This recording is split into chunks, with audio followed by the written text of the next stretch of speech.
You've seen this before, a photo of a car, a chair, even a dead fox, and somehow it just feels special. When we take photos, we usually don't just want to capture what's in front of us, but also what it felt like when we took the picture. This, of course, is very hard since it's really not something visible, but something we can only experience, we can feel when we look at the picture. Photographer Ian Howorth is able to capture just that and is able to somehow transport you back to that original location and make you relive that experience he had when he pushed the shutter. We will look at how he's able to connect visible with invisible. We will explore how he photographs people without people and how he turns these ugly subjects in a nice light into emotionally resonant photos. A lot of the things that I've been shooting over the last 7 years or so, I call them they're ugly things in nice lights.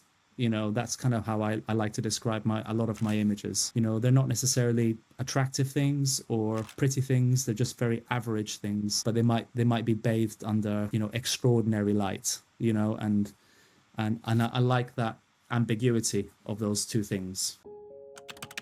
It's this ambiguity that you can find everywhere in Ian's amazing work. We can see it in Arcadia, but especially in his second book.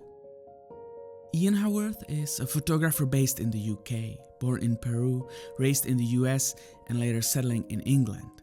His life was shaped by movement, and that sense of displacement runs through his work. So when you're that young, all that contrast causes you to ask a lot of questions as to, you know, why are things different?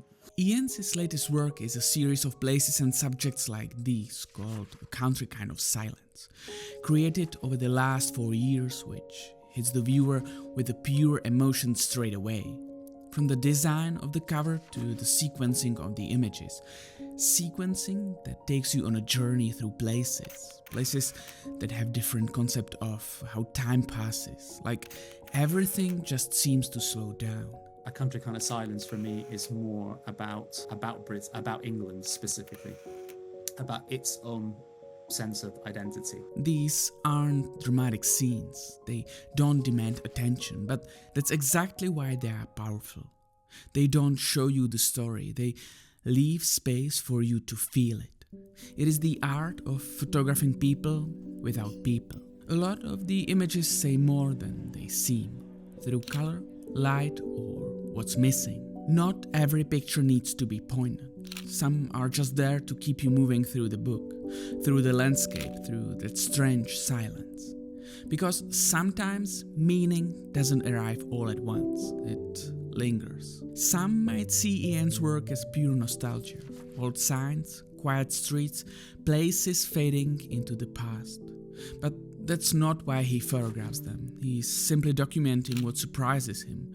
As he puts it, because it looks like this. No agenda, no embellishment. Just the strangeness of things as they are. You're not always sure what you're looking at or why it feels the way it does. That's the power of ambiguity, of photographing a feeling. There's a quiet tension in his images between beauty and decay, between presence and absence, between the past and something harder to name. And that contrast, that ambiguity, is what Ian captures so brilliantly. That's what makes the photos feel so special. It's about reacting honestly to what's in front of the lens and to what's inside yourself. That's where you find the story. I think with photography, I think it's important to look at yourself and how you react to something. You know, I think sometimes with not just photography, I guess, I think it happens with any form of art. When you're doing something that you've always done, I think it's very easy to forget that you have to look at yourself and how you feel about something, because you are just a representation of who you're hoping is going to react. And, you know, I'm a human being, you know, and I've got a brain and I've got emotions and I've got a certain understanding of culture and all of these things. So I'm just a representation of my target, should we call my target audience, you know? So by looking at yourself and how you react, it tells you a hell of a lot as to whether or not you're on the right path, you know? You're not necessarily here, I don't think, to please everybody, you know? You're here to really just please yourself. I'm trying to please myself, you know.